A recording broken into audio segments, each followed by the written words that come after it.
Otep à tous, bien-aimés frères et sœurs. Nous allons repartir sur les nouvelles du front. Elles sont bonnes, mais il y a quand même quelques inquiétudes à se faire pour Massissi Centre. Dans le territoire de Lubero, les forces armées congolaises, les FARDC et les Wazalendo ont récupéré Kirumba et Kaina. Ce sont des villes qui sont très proches de Kanyabayongo. Donc, ne soyez pas surpris d'apprendre que les combats sont intenses dans Kanyabayongo, où Kanyabayongo a été récupéré et tombé.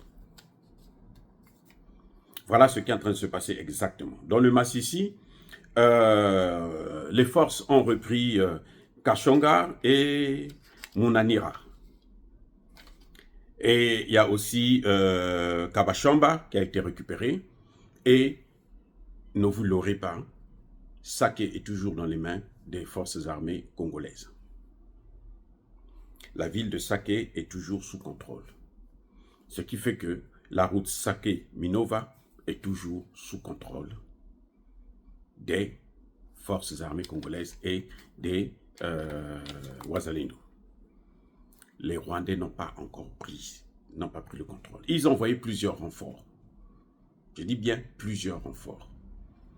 Ça rentre maintenant par centaines, actuellement. Maintenant, ils sont en train de vouloir attaquer l'Ituri, dans le sud maintenant. Ils veulent repartir dans le sud.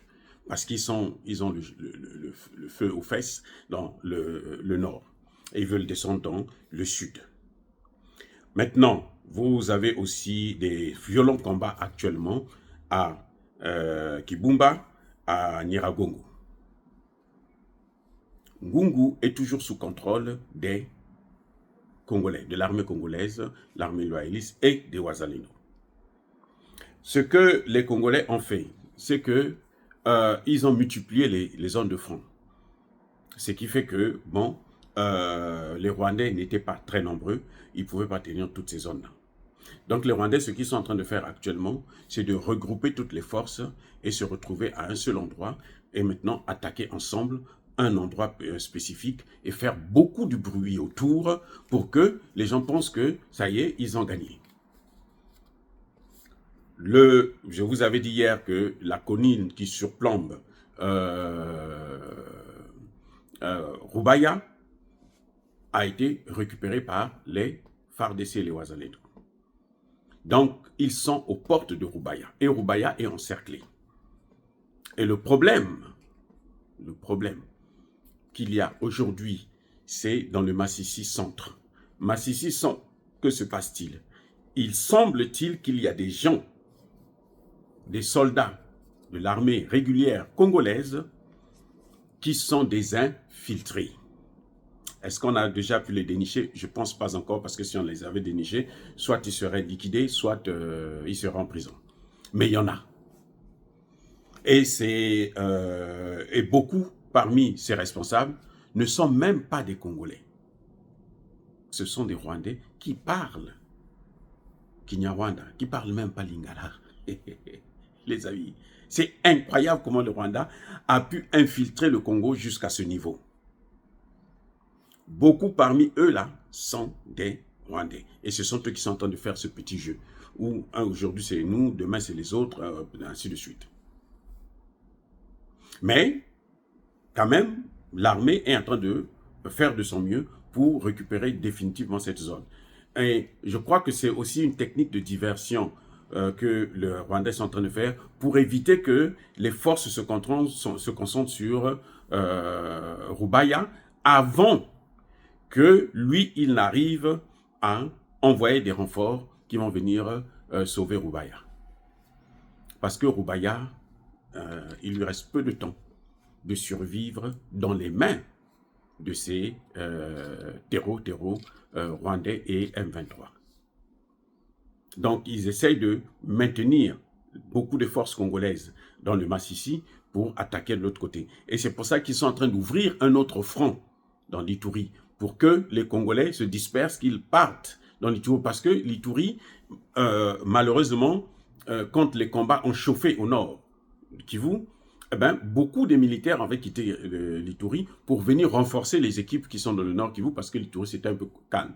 Donc maintenant, ils veulent reprendre les hostilités dans l'Ituri afin que le Congo puisse déplacer d'autres militaires pour les envoyer là-bas. J'espère que le Congo ne commettra pas cette erreur, que le Congo va faire, que Tshisekedi va demander à ses soldats, les plus loyalistes, de faire la technique que la Russie a faite.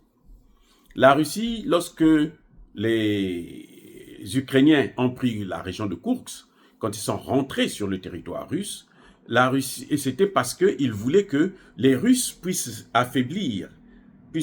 être affaiblis au front ukrainien pour venir sauver leur propre territoire.